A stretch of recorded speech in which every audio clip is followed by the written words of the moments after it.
Mas, Joaquim, você falou de manguezal, agora fala de mangue. Será que existe alguma diferença? Será que são iguais? Não. Manguezal, como a gente já falou antes, é um ecossistema. É um ecossistema, um conjunto de fatores abióticos e bióticos que se interrelacionam. A literatura define o manguezal como uma zona úmida, uma zona de transição entre o ambiente terrestre e o ambiente marinho, que é característico de regiões tropicais e subtropicais. Já o mangue representa as espécies vegetais formadoras desse ecossistema. E aqui no nosso estado, as principais espécies são a Avicennia schweriana, a Lagnicularia racemosa e a Rhizophyra mangue. A Lagnicularia racemosa, muito chamada de mangue branco, quando a gente dá um toque, um talho no caule, aparece aquela cor amarelada. A Avicennia schweriana, mangue preto, quando a gente dá um talho, aparece uma coloração mais escura. E já a Rhizophyra mangue, o mangue vermelho, ele já tem aquelas raízes suporte, bem características. Mas, Joaquim, você ainda não falou o que seria o mangue de pedra. O que o termo pedra tem a ver com isso? Aí a gente tem que prestar atenção no substrato ao qual o mangue se forma. Geralmente, o mangue tradicional, ele se forma sobre um substrato lodoso, um substrato lamacento. Já esse mangue de pedra, o seu substrato já é aquela areia mais grossa. E uma das características fundamentais são esses blocos rochosos que formam esse mangue. Então, os propágulos nascem nessa conformação rochosa. Ou seja, mas ainda o mangue, ele precisa de água doce. E geralmente existe um córrego associado. Mas da onde é que vem a água doce dessa área? Vem de um lençol freático que existe, que passa ali por baixo e brota nesse mangue. Então, beleza. Nós temos então algo que é muito raro. É uma caixa, é uma joia. E dentro dessa caixa existe uma joia que é o mangue de pedra. Extremamente raro, existem poucos estudos relacionados a isso. Os estudos principais são relacionados à geologia. Estudo de vegetação, só existe um. Beleza. Então, é nesse cenário que a gente inseriu o objetivo do nosso trabalho, que é realizar justamente a delimitação, o inventário e como essas espécies se distribuem nesse espaço. Como é que a gente fez isso? O que a gente utilizou? Quais foram os materiais e métodos? Primeiro, esse mangue se insere, falando novamente, em armação dos Búzios, município do estado do Rio de Janeiro. Búzios é característico pelas suas belas paisagens, pelas suas praias. E justamente entre a Praia Gorda e a Praia Rasa é que se localiza essa área tão especial. Então, a gente conduziu o estudo dividido em 3 etapas. Fizemos uma delimitação, um inventário e uma caracterização em termos de vegetação, clima e geologia. Beleza. Como é que a gente fez a delimitação da área? Com o auxílio do GPS, a gente percorreu o entorno dessa área, coletando pontos, beleza? Para ver qual era, de fato, a área dessas espécies vegetais, a área desse mangue. Depois, nós conduzimos o inventário através de um censo, onde coletamos as variáveis altura, DAP, obedecendo o limite mínimo de 5 centímetros, e identificamos as espécies, identificamos os indivíduos através de plaquetas plásticas. E essas plaquetas plásticas foram feitas com pote de sorvete. Como não tinha, o orçamento era limitado, então a gente cortava um pote de sorvete, tinta permanente, linha de nylon e amarrava na árvore. Quando faltava isso, a gente identificou o indivíduo, fez a identificação no próprio indivíduo. Então, a caracterização em termos de vegetação, clima e geologia foi feita através de uma referência bibliográfica. Conduzimos estudos, procuramos ver como é que se comportava esse clima. E depois da coleta dos dados, nós processamos eles. Processamos em planilha Excel e comparamos com dados da literatura. Mas, Joaquim, será que existe dados que você possa comparar os seus estudos? Existe um trabalho. E foi esse trabalho que a gente utilizou como foco. Nós comparamos os dados com de Oliveira, 2007, onde ele fez um trabalho sobre a fitossociologia. E tivemos um resultado interessante. E esse resultado a gente vai debater agora. Em termos de delimitação, lembrando que os dados do estudo obtidos em GPS foram transferidos para o ArcGIS, conectados os pontos e feito essa com aquelas coordenadas que a gente obteve de cada indivíduo, a gente lançou nesse mapa e fez uma distribuição das espécies. A gente pode observar que essa distribuição ocorre quando a gente consegue perceber os indivíduos agregados em uns espaços vazios aqui. Beleza. Em relação ao comportamento do diâmetro resultante disso, nós temos essa tabela. Mas para melhor visualizar essa tabela, vamos transformar isso em um gráfico de frequências.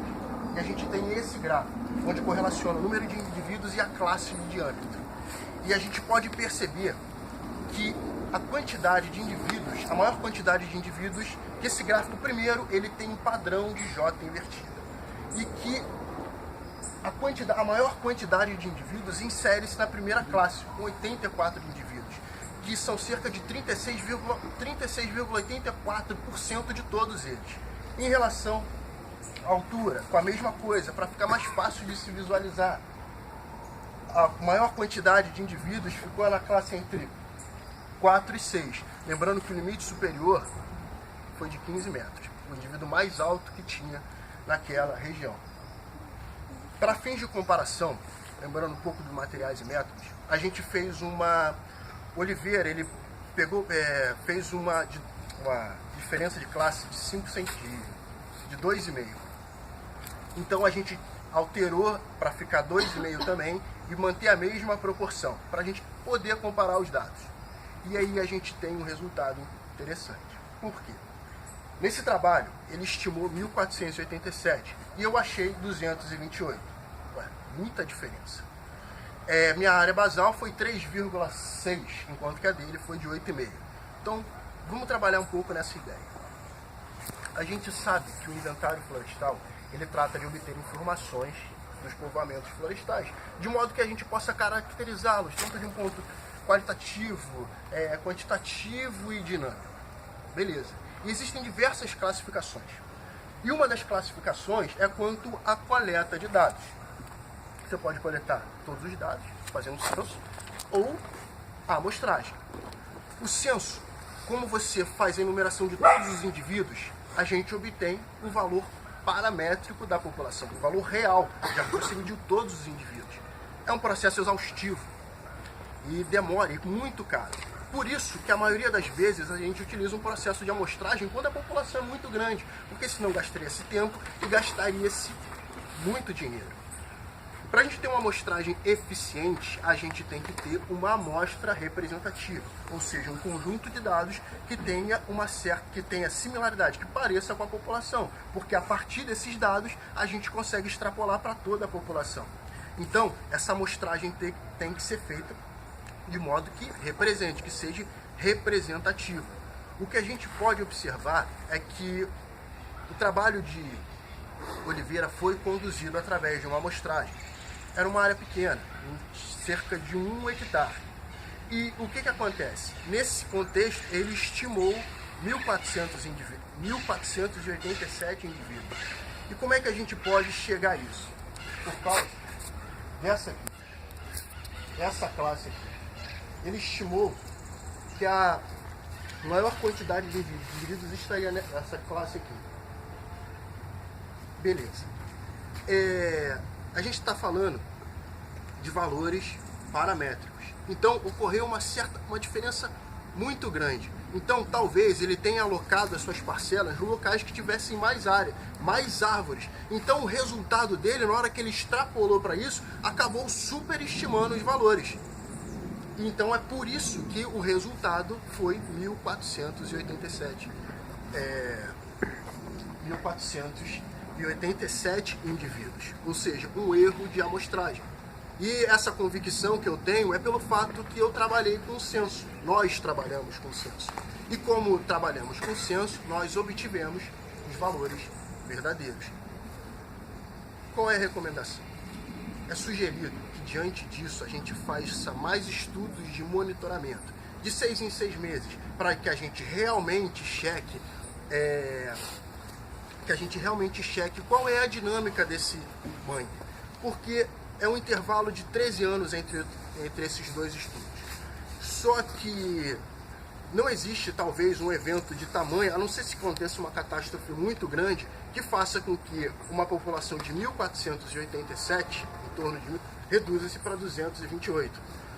Fazendo um cálculo, seria como se tivesse perdido 10 indivíduos por mês. Eu trabalhei 2 meses lá e eu não vi uma quantidade, só vi um indivíduo caindo nesse intervalo de tempo. Então, para a gente confirmar isso, é necessário que se façam mais estudos. E esse estudo visa apenas contribuir para que essa área seja protegida, porque já existem diversos outros estudos, principalmente em relação à geologia e tudo mais, para fazer com que essa área torne-se uma unidade de conservação. E a gente precisa monitorar essa vegetação para ver o comportamento. Então é por isso que a gente sugere que sejam realizados mais estudos para ver como é que forma essa vegetação. Então, o limite superior, em termos de DAP, foi 40 centímetros. Para a altura, o limite máximo foi 15 metros. Durante o trabalho, a gente não viu uma ausência não teve predação que, de repente, confirmasse o fato de 1.487 indivíduos terem diminuído. E a gente pôde observar que no trabalho houve uma falta do trabalho que a gente comparou, houve uma falta de representatividade. E a gente sugere que tenha mais estudos para ver. Porque, afinal de contas, devido à real singularidade desse ecossistema e sua raridade, é necessário que essa área seja protegida.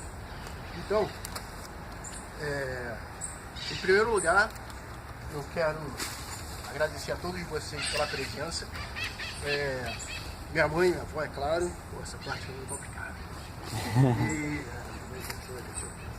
Só que dizem que você descreve uma pessoa pelos amigos que ela tem. E nesse sentido, eu sou muito grato por vocês estarem aqui. Caraca, que cara feia que ele tá. Eu sou muito grato por isso, porque vocês sempre fazem com que eu faça o melhor do que eu possa alcançar, porque vocês, cada qual com a sua característica, tem a capacidade de mudar a sua própria realidade. Isso para mim é fantástico, e isso é uma das características que eu mais me amarro em vocês. Segundo, vai vir um agradecimento, que aí vai ser. Respira. Certo. Uma vez eu lendo uns pergaminhos da vida. Peraí, mas esse aí vai ficar intenso. Mas peraí, você sabe que é pra você, rapaz. Eu, na literatura, uma vez, lendo o Pergaminho da Vida, eu me deparei com um personagem que ele tinha um sinônimo, ele tinha uma alcunha de Rei de Copas. Ninguém entendia porque ele tinha esse Rei de Copas, porque apesar desse título, ele na verdade não tinha nenhum grau de nobreza. Mas era por causa da sua sinceridade, integridade e respeito. E essas características se inserem perfeitamente no meu orientador. Porque apesar de ser uma pessoa que a gente, pessoa sincera, meio clara na hora, é uma pessoa que te ajuda mais do que de repente deveria.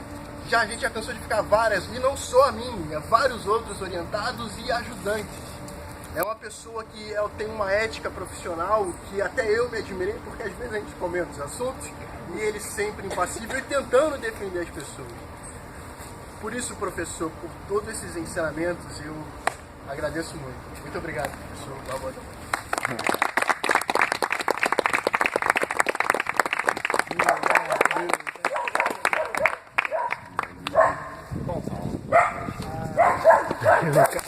Agradeço muito a sua.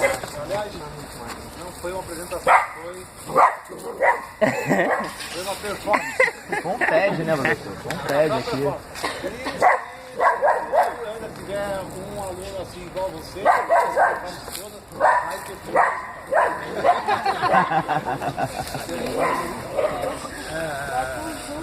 Lá sem dúvida alguma, esse entusiasmo dele, tem o entusiasmo dele que demonstrou que ele elaboração do trabalho, né? E foi engraçado que quando ele estava no meio do trabalho, descobriu o trabalho de Oliveira, que era o que ele ia fazer. O Oliveira tinha feito tudo que ele ia fazer, mas e agora? Né? O Oliveira tinha feito inventário lá, fez estimado tudo, falei, tudo vai fazer a mesma coisa. Aí ele fez, aí nós vamos parar de ver esse problema aí. Né?